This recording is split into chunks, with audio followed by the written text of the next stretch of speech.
Friends, അവാകുഞ്ഞി ചാനലിൽ ഇന്നത്തെ താരം നമ്മുടെ പീച്ച് കളർ തെറ്റിയാണ്. ഇന്നലെ ഞാൻ വൈറ്റ് കളർ തെറ്റിയെ പറ്റി ഇട്ടപ്പോൾ ഞാൻ പറഞ്ഞില്ലായിരുന്നു എൻ്റെ കയ്യിൽ 2-3 കളറുണ്ട്, ഓരോരുത്തരെ ഞാൻ പരിചയപ്പെടുത്താമെന്ന്. അപ്പോൾ പിന്നെ ഇന്ന് ഞാൻ വിചാരിച്ചു ഇനി പീച്ച് കളർ തെറ്റിയെ പറ്റി പറയാമെന്ന്. എൻ്റെ വൈറ്റ് കളർ തെറ്റിയെ പറ്റി പറഞ്ഞ വീഡിയോ എല്ലാവർക്കും ഇഷ്ടപ്പെട്ടെന്ന് ഞാൻ വിശ്വസിക്കുകയാണേ. എല്ലാവരും ഒന്ന് സപ്പോർട്ട് ചെയ്യണം കേട്ടോ. ലൈക്ക് ചെയ്ത് കമൻറ്റ് ചെയ്ത് എല്ലാവരും ഒക്കെ ഒന്ന് സപ്പോർട്ട് ചെയ്യണേ.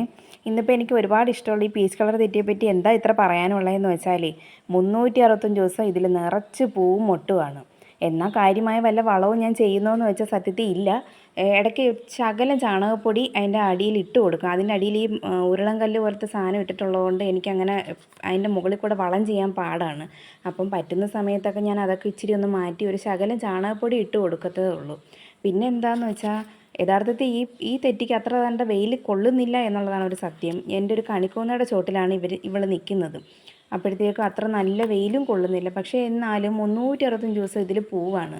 ഈ കണിക്കൊന്നയുടെ ചോട്ടിൽ നിൽക്കുന്നതുകൊണ്ട് ഒരു പ്രശ്നമെന്ന് പറഞ്ഞാൽ അതിൽ നിന്ന് ചെറിയ ചെറിയ പുഴുക്കളും പൊടികളും ഒക്കെ വീണ് ഇലയ്ക്കൊക്കെ ഒരു എന്താ പറയുന്നത്, ഒരു അഭംഗി പോലെ വരാറുണ്ട്.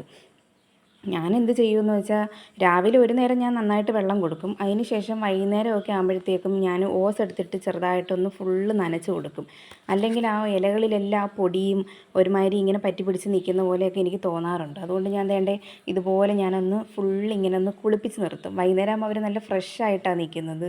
ഞാനിങ്ങനെ വെള്ളം തളിച്ച് കൊടുക്കുന്നുണ്ട്. ചില സമയം എനിക്ക് തോന്നുന്നു ഞാനിങ്ങനെ വെള്ളം നനച്ച് കൊടുക്കുന്നതുകൊണ്ടാണോ ഇനി എപ്പോഴും ഇങ്ങനെ പോകുമെന്നറിയത്തില്ല. ഇവൾ എന്നെക്കാട്ടി നല്ല ഹൈറ്റ് വെച്ച് പോയി. കാര്യമെന്ന് വെച്ചാൽ എനിക്ക് വെട്ടി നിർത്താൻ തോന്നുന്നില്ല. പ്രശ്നം എന്താണെന്ന് വെച്ചാൽ എപ്പോഴും പൂവും മൊട്ടും നിൽക്കുന്നതുകൊണ്ട് അവളെ ഒന്ന് വെട്ടണം എന്നൊക്കെ എൻ്റെ മനസ്സിലുണ്ട്. എന്നാലും എനിക്കത് വെട്ടാൻ തോന്നുന്നേ ഇല്ല. ഇത്രയും പൂ പിടിച്ച് നിൽക്കുമ്പോൾ നമ്മൾ എങ്ങനെ അതിനെ വെട്ടി നശിപ്പിക്കാൻ തോന്നുന്നത്. പക്ഷേ മറ്റ് ചെടികളിലൊക്കെ അത്രയും ഹൈറ്റ് ഇല്ല. അന്നൊക്കെ ഞാൻ ഷേപ്പ് ചെയ്ത് നിർത്തിയോണ്ടായിരിക്കും ഒരു പ്രത്യേക ഭംഗിയിൽ നിൽക്കുന്നത്. രാത്രിയിലത്തെ ഒരു ഭംഗി കണ്ടോ? രാത്രി ആയാലും രാവിലെ ആയാലും ഒരു പ്രത്യേക ഭംഗിയാണ്. ഞാൻ പറഞ്ഞില്ല ഇതിൽ വരുന്ന ഒരുപാട് കൂട്ടുകാരെ ഞാൻ കാണിച്ചു തരാമെന്ന്. ഇവളെ നോക്കാനായിട്ട് എന്നും ഓരോരുത്തരിങ്ങനെ നല്ല ഭംഗിയുള്ള പൂമ്പാറ്റകളാട്ടോ വരുന്നത്. ഒരു പ്രത്യേക ഭംഗിയുള്ള പൂമ്പാറ്റ ഈ ഇടയ്ക്ക് വന്നായിരുന്നേ.